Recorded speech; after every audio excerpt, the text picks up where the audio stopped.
Hello and welcome to the Optimise for Success Roundtable series from Foodservice Consultant Society International FCSI.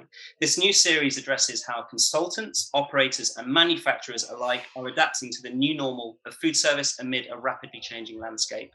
My name is Michael Jones from Progressive Content, Editorial Director of FCSI's Foodservice Consultant magazine. This series is kindly supported by MKN, many thanks to them. And today's episode, the second in the series, will focus on the topic of process. We will look at how processes, like people, can be optimized for success. I'm delighted to be joined by two leading FCSI professional member consultants from the FCSI Europe, Africa and Middle East, EME division, and the head of innovation, digitalization and R&D at MKN. So firstly, let me ask each participant to introduce themselves and to tell us about their organization and their area of expertise. Bettina, ladies first, can we start with you, please? Thank you very much, Michael. Welcome to the table. My name is Bettina. My company's name is Oyster Hospitality Management. And since the last 10 years, I've been focused on assisting and consulting in terms of concept for restaurants as well as for hotel restaurants. And realization, that means getting the things up and running. And my third point is people. Everything which has to do with people, and in terms of generation swaps, in terms of coaching trainings, everything which has to do in terms of making people happy. Wonderful. Welcome, Bettina. Thank you so much. And Michael, over to you, please. Hello, good morning, good afternoon, or wherever you are in the world. I'm Michael Neuner. I'm born and raised in a hotel and active in the international food service, hospitality and retail world for the last 30 years. My religion is culture and team engagement to get things done and stay ahead of competition. Strategy is my second pillar, and I aim for culture and strategy to have breakfast together. Commercial success is key, and as a result, I'm frequently associated with turnarounds and performance drive. I've recently co-founded a startup which aims to revolutionize the food delivery business, and I've opened which has opened operations yesterday. I'm also the vice president of FCSI Germany and Austria, and run Neuner and Associates, a boutique consultancy based in Berlin. Outstanding. Thank you, Michael, and welcome to the roundtable. And finally, Peter, please. Yes, hello. My name is Peter Helm. I welcome you to this roundtable. I'm based in Germany at MKN headquarters in Wolfenbüttel, near Brunswick, in northern part of Germany. I'm responsible for engineering, innovation, and digitalization at MKN. I'm working with the company since 21 years now. My job was to design the combi steamers of MKN, and over the years, I got responsible for all developments. And of course, technical is for me one of the most important things here at MKN, managing that, getting ahead, forming the company, reshaping everything, adapting to the future needs, because a lot is changing, what we're speaking about today, and that's a big effort and makes a lot of fun doing that. Excellent, and welcome, Peter. Many thanks to the three of you. So to begin then, before we explore our main topic today then of how to improve processes in both the front and the back of house that can create efficiency in an operation, let's first set the scene. Can you all first describe some of the key pressures, some of the key challenges that your operator clients, or indeed your own clients, are currently experiencing? What are the biggest concerns really for food service and hospitality operators right now? Bettina, can we go with you first, please? Thank you very much. Yes, I would love to do. So I think still the biggest point of pressure is to find employees, as approximately 1/3 of staff have left the industry since 2019. At this time, we were not complaining about being overstaffed, and this time now, 2 years later, it's really dramatic. On top of that, we have to focus on these people who stay in order to motivate them and in order to keep them as well. In addition, we do have the price increase due to inflation, which is the next challenge which is coming up and which makes the gastronomic lives much more difficult as it used to be. Great stuff. Thank you, Bettina. Michael, what would you like to add there? But Bettina summed it up, but I think we clearly live the perfect storm. We used to call it the VUCA world. And this has achieved a completely new dimension for the hospitality sector, which is throwing challenges at us we had never and have never seen before. Pre-corona has given mediocre and below par performance sufficient room to survive. After corona, and corona has changed again and required quick thinking, sometimes artificially prolonged. Now after corona, the restaurateur, the hotelier, finds him, herself, with insufficient team members, increasing wages, as Bettina pointed out, increasing raw material prices, overheads, energy, the conflict of in-restaurant guests and delivery guests, you name it. To make a long story short, there is no perfect recipe to get or stay out of trouble. This must be found for each business separately and answer the questions again, just like starting over. What is the product I'm providing and is it still relevant? i.e., can I make money out of it? Who is my client and are there enough of them to make it work? What is the price I need to achieve to make it work? And is my client still able to afford it? So the biggest concern is which of the operators has the bandwidth to deal with this? Great answer to that. Thank you very much, Michael. Peter, what would you like to add there? For me, it's not much more to add because I would say the same. That is a big issue. We see that our customers are in full workload again, like pre-corona, but they do not have the employees to do their work. That is the main issue they are having, and this is a really huge problem. And of course, that's the main topic. So there's not much to add what Bettina and Michael has said. Great stuff. Thank you to the three of you. So again, I'm going to ask the three of you to answer this one. A general question. From your experience, would you say that food service operations are actually fundamentally quite inefficient places? And is it frustrating to you, from all of your experience in this sector, to see how quickly inefficiencies can creep into a food service operation if you don't guard against bad habits, bad processes, things that can slow down or disrupt the smooth running of an operation? Bettina, what's your thoughts on that?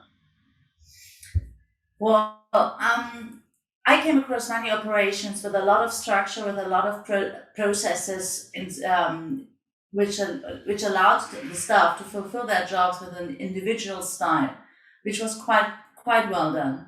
But I also have seen many smaller operations which don't have that many efficiency. And so I think everything is on place, which is a gastronomic life. So you can find anything and everything. But obviously, one thing is for clear, the structure always is a good helper, especially as we now know, we have to run the operations with much less staff as we had before. Great stuff. Thanks, Bettina. Peter, what's your view on that? Yeah, I would also say that customers that I know of, it's a very broad range of what efficiency is. Where the efficiency is a question, so we have customers who operate very efficiently, and I think they manage also now quite good. But of course, there are other customers who did not run a very efficient business, and they're struggling now to reduce staff, and they have to adapt very quickly now. I think that is a very important topic for some customers. They do not have much time. They have to speed up. Thanks, Peter. Michael, what do you think about that subject? Yeah, I think we can talk about this subject for hours. But I think you first need to determine what are your weaknesses and what are your inefficiencies. And, what does your colleague do? What does your competitor do? How efficient can they work? What is the benchmark? Because weaknesses have and will always be around. They're just a lot more visible in such a difficult world at the moment. For example, restaurateurs should know what their raw material cost of a dish is. They should know what the labor cost is. They should know the other costs involved in it. They should know how to reach their client. What is the marketing sales activity required to reach them? We will open and they will come. Is just not something which happens very often. Operational excellence, the 3 steps of service, as well, and all well-known guidelines in the hospitality world have always been crucial. Failure to follow them will lead to disaster. That hasn't changed. Great answer. Thank you, Michael. Bettina, you said there that structure is a great helper. But having good processes, good structure in place, is that actually more important as a fundamental basis than having good people? Is there a hierarchy to what is more important to a restaurant, especially when you first open? I think it's really difficult to answer because you can't choose it, because you don't have the choice between people.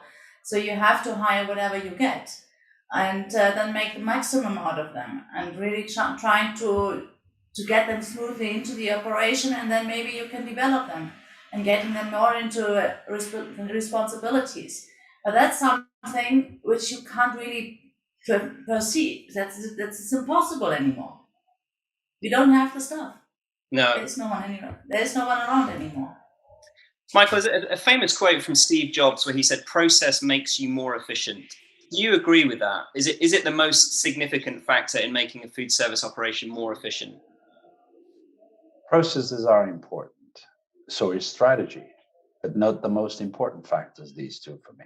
For me, the most important element for a successful business is culture, the values, the behavior, the DNA of a business. And for me, the reasons why many of our colleagues have decided to work outside the sector. Weaknesses, and I said before, have always been present. They're just, again, more visible. The ideal scenario for me, in inverted commas, is, and I think I said it at the very beginning, is the culture and strategy to have breakfast together. So processes, yes, but don't forget the important stuff. Wonderful, thank you. Peter, let's focus on equipment for a second here. How can better equipment, specifically, I'm thinking here, automation and more automation within kitchen and hospitality settings, how can that help make food service a more efficient sector? What is it adding to the piece? Yeah, I think that is a very important thing and a very important topic for us, because the traditional cooking equipment needs a chef to work on. You cannot place an unskilled worker, a helper, in front of a griddle plate or a skillet and can expect that good products are coming out. That will not work. You need highly automated food service equipment, like combi steamers, or like our Flexi Chef, for example, which helps the user, the unskilled user, that he can achieve good cooking results and in a reproducible manner. That is what's very important. I think that is a major part of the solution from the product side, because we are having a sentence, cooking without a chef. That is what we have to accomplish somehow.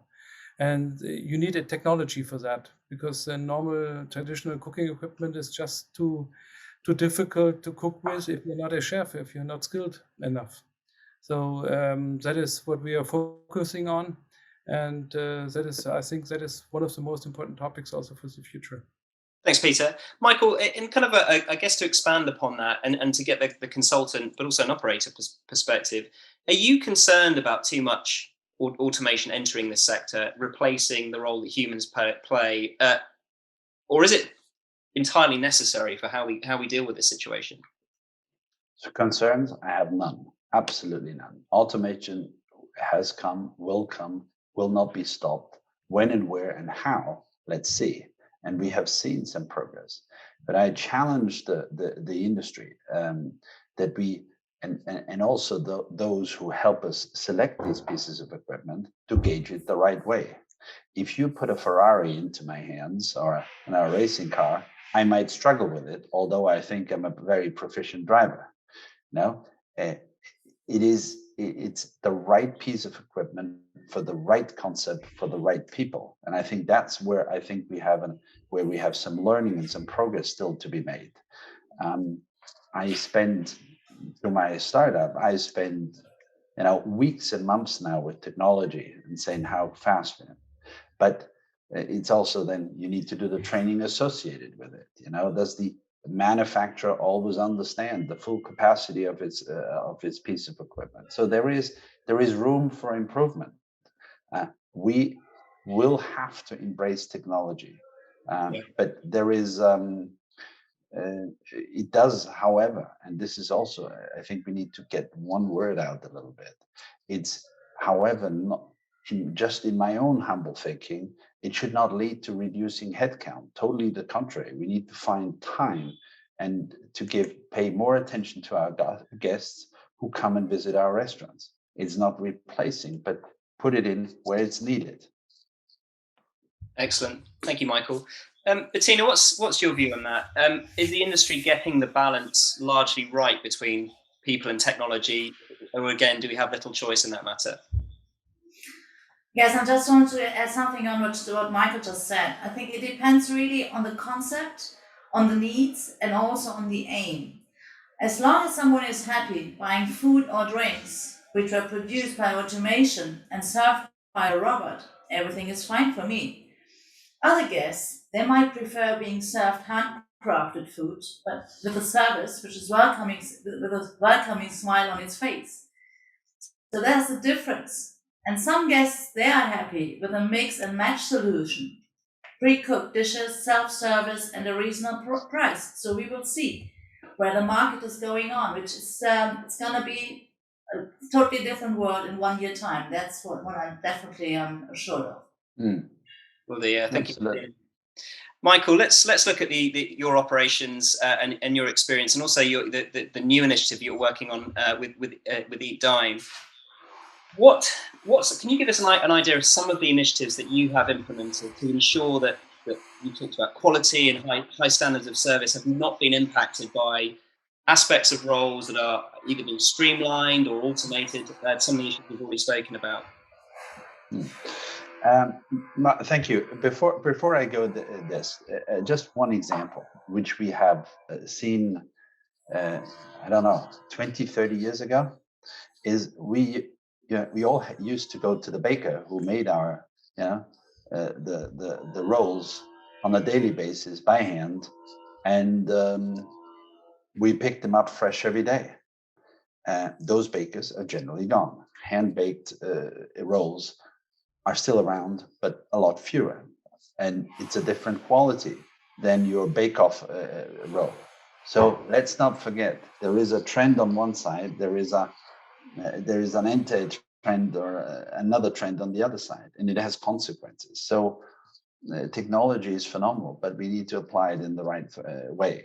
Going back to your question, technology must be embraced, and I have to try to do this actually all my life.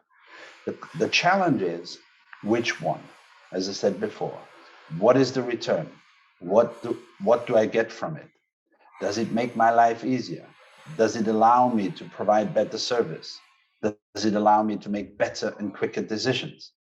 And areas where I have seen technology work wonders is, for example, in the reservations, reservations in minute details, and to capture all the preferences and special wishes a guest wants to have.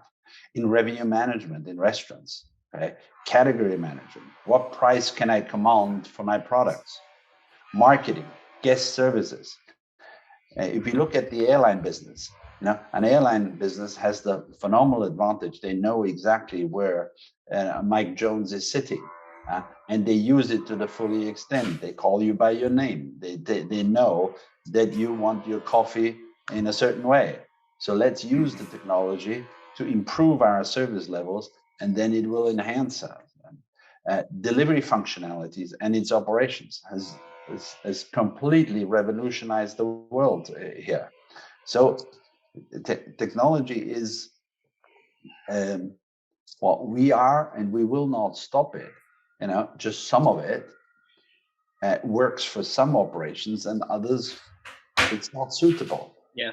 The restaurateur and the entrepreneur needs to be able to make the right decision what to do and which one to choose. Excellent. Thank you, Michael. Peter, a statistic that Bettina gave right at the start of the recording, she talked about 1/3 of people, of staff leaving the industry since, I think, 2019. This is the age of the great resignation, as the phrase goes. So many people leaving the workforce in food service and hospitality. What is your biggest concern about what the sector is losing? Or conversely, do you instead see opportunity here? Of course, this is a big problem that the workers are leaving the food industry. And if you look at the schools, at the cooking schools, it doesn't look good for the future either.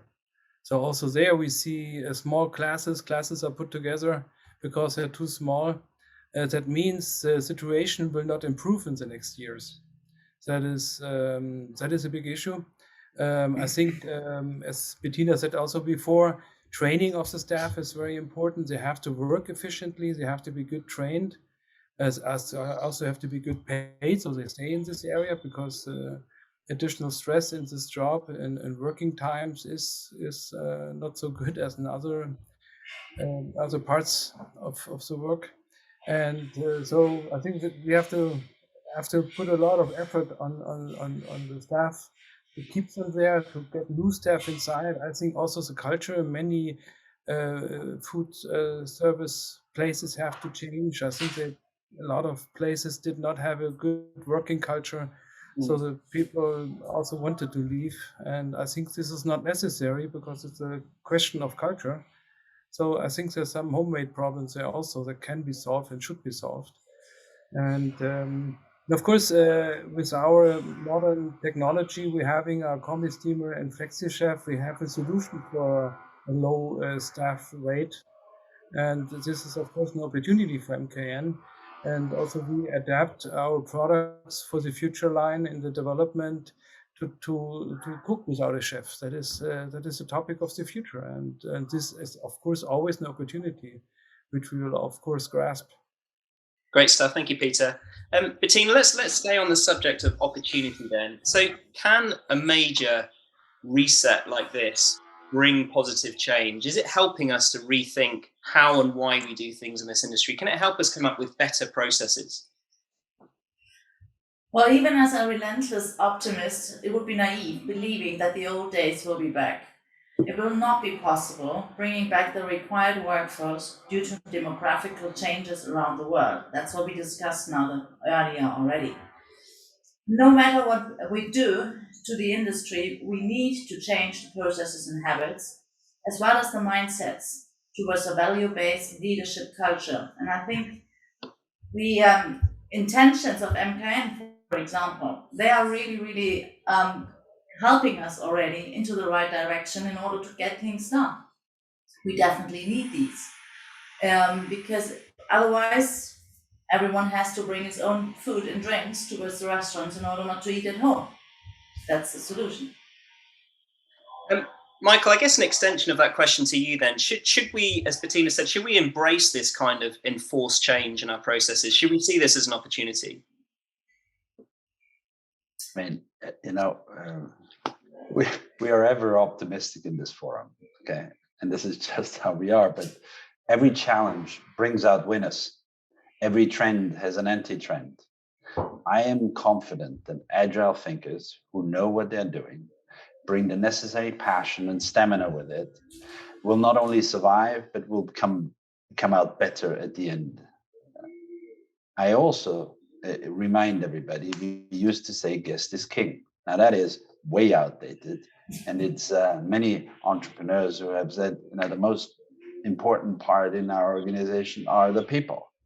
And when we talk about the organizational chart, it's actually the kitchen porters and the goods receivers who are on top of my agenda, because if they're not there, we have no plates, we have no cutlery, we have no glassware, and we have no goods to cook.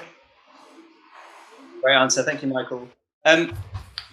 Peter, there's another nice quote, I think, from Elon Musk, of all people, who says the problem is that at a lot of big companies, process becomes a substitute for thinking. How at MKN do you guard against that and ensure that creativity and ideas are still given the space that they require to flourish in a big company like yours? Well, I believe there's a lot of truth in that sentence from Elon Musk. Gladly we have a slice with agile and quick decisions are still possible. We are privately owned. We can make all decisions in house. I just have to go one next door, and I can get any decision I want immediately. That is a huge advantage we are having. We are using that. We are a very agile company. We start something, we look at it, we see it's the right thing, we improve it, we change directions while we are going. That is what agile is. And I think that is very important, because you cannot think of something and then work for 5 years, place it to the market and think you got it. That is changing too quickly. And on the other hand, you need processes to ensure quality, to ensure certain standards. So procedures and processes are very, very important, but they should not replace thinking. You should always, a process only serves for you and is not the thing what you're working while you're working. It should help you to ensure quality and certain standards, but it should not block you in improving and going ahead quickly. So we always stop ideas when we see it's not good. We change it immediately. No, and we don't care about the process in that moment. And because the thing what we are doing is much more important than a process. The process is a help and not more. Love that answer. Thanks, Peter. Michael, you're at the moment concentrating on a very new and exciting and agile startup, but you have worked for some very large food service organizations. Has that ever been a problem that you've encountered in your past experience, where companies are too process driven and they lose sight of fostering good ideas? Let's agree on some principles. Or, for 9 supporters, it only takes 1 opponent to kill a good idea. Mm-hmm. And before, or the day before, it was a brilliant idea. It was a completely crazy idea. Right? So these are facts of life, and we should always not forget them. But I go back to culture. Organizations who suffocate initiative, engagement, progress through difficult processes, I call it bureaucracy, will be short-lived. The people, the team members, as before, who are on the lowest step of the pyramid are the most important ones. Frequently, they have the best idea. I go back to my Disney ideas, and that's a while ago, where we have been rewarded for great ideas. And it is a culture you create where you get the communication from the top to the bottom, from the bottom way up, and you understand what the real issues are and address those challenges and through open, transparent, and communication. Wonderful. Bettina, Michael's point there about creating a winning culture. Let's talk about making environments better for people to work in. How is an evolving front of house operation or a back of house, the design of a kitchen, for example, how can that help the people who do work in food service specifically? How can it improve a workplace if you focus on making those processes more efficient? Well, from my point of view, design always has an impact to people. Not just it's for our guests, our staff as well prefers working in an attractive environment. On a staff perspective, it needs to be functional as well as nicely designed, with fun elements. Colors, for example, they would help to overrule language issues in the kitchen. Sustainability is always important to everyone in the meantime, in order to serve a substantial need for our current generations. That would be really the icing on the cake from my point of view. Fantastic. Thanks, Bettina. We've talked a little bit about the pandemic and its impact. Peter, how have the past 2 years actually helped your company, MKN, to operate more efficiently? How have you managed to optimize your team for success by learning lessons from the pandemic? Learning lessons from the pandemic, but the pandemic had a strong impact on our operations. We took it very seriously. So because for us it was very important to to have the company running, to deliver the products to our customers, and not to risk that our company is taken down because we have too many incidents or too high incident rate. So we did a lot of organizational changes to ensure that. On one hand, it reduced the efficiency because it was a burden in somehow, but it was necessary to ensure that we are a reliable partner for our customers. And on the other hand, of course, we had benefits. The digitalization was enhanced, of course, a lot through the pandemic. So we are all Zoom experts now, like we are sitting here. That was not in before. It was also possible to talk with customers via Zoom, for example. Before that, it was maybe not, it was technically possible, but maybe not wanted from a cultural standpoint.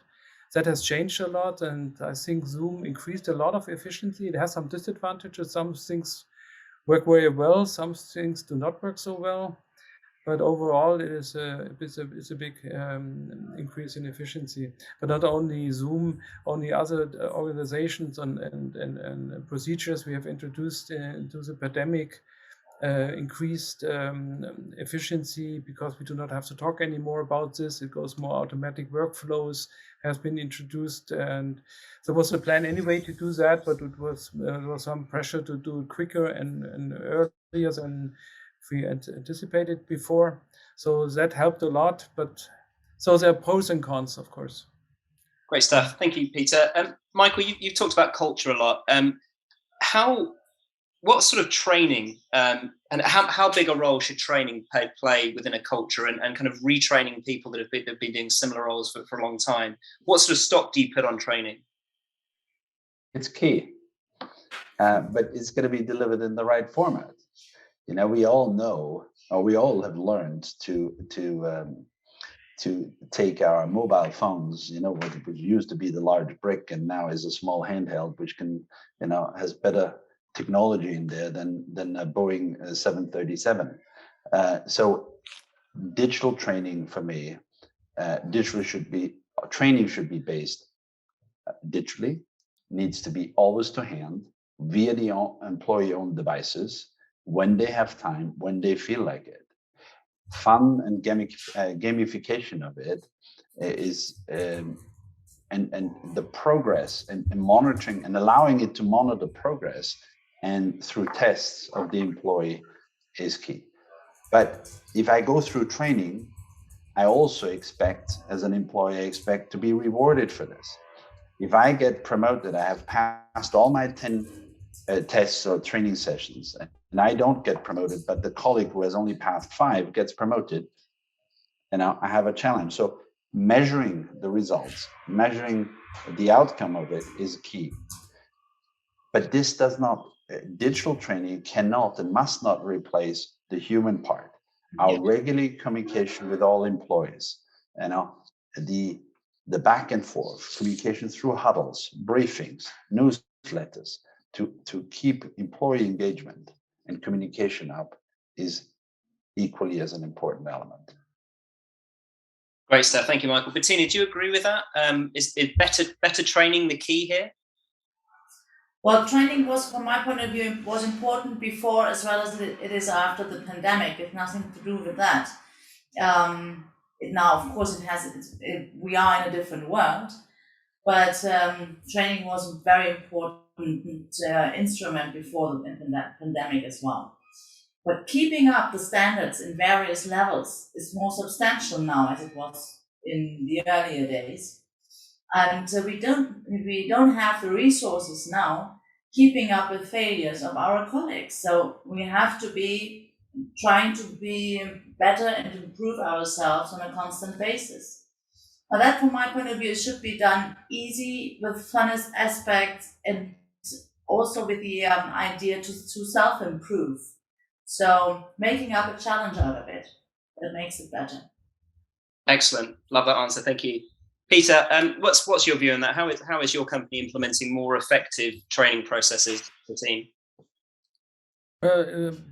In the pandemic, we introduced, for example, digital service trainings. Normally the service training was held in-house. It was not possible for 2 years. So we did that per video and introduced video technology in our service center area. So that worked very well, and also with intelligent PDF formulas, we implemented a very good service training there. But we also did a new digital training center for our chefs and for our customers. So we have a digital studio complete with lighting and all the cameras and setup and everything, so we can do digital training there now in our own room just for this purpose. And of course, other things like SAP, SAP, or CRM systems are more in focus and introduced more and rolled out more widely. These were the things we have done now in the last 2 years. Great, so thank you, Peter. I'm going to stay with you for a moment, but I'd like to go around the table if we can to answer one final question. And this really is a kind of, I guess, the final thought summing up the roundtable. So the question is, can installing better processes in a food service operation benefit the team and the customer alike, making everything more efficient without compromising creativity and allowing freedom to express ideas? Peter, what's your view on that? Not only with better processes, but always we start with better processes, the right technology, the right culture. I think this is possible. Outstanding. Thank you. Michael? I would ring fence creativity, and I would never put limits to creativity, and then put a process around it to harness all the good ideas and implement them. Wonderful. Thank you. Bettina? Yes, I think it's possible, and it also will be necessary. I think individual solutions for different concepts will be developed within the nearest future. I think the role of the operators, I think that's quite crucial. They have to swap hands from being the host, becoming an entrepreneur. Excellent, fantastic. Thank you, Bettina. That is a great place to draw to a conclusion. I think that was a wonderful debate with some outstanding participants. So Bettina, Michael, and Peter, thank you for joining us today. I'd like to thank MKN for supporting the series. Thank you for watching, and please stay tuned to fcsi.org for future events in the series. Thank you. Thank you. Thank you for having us. Thank you very much.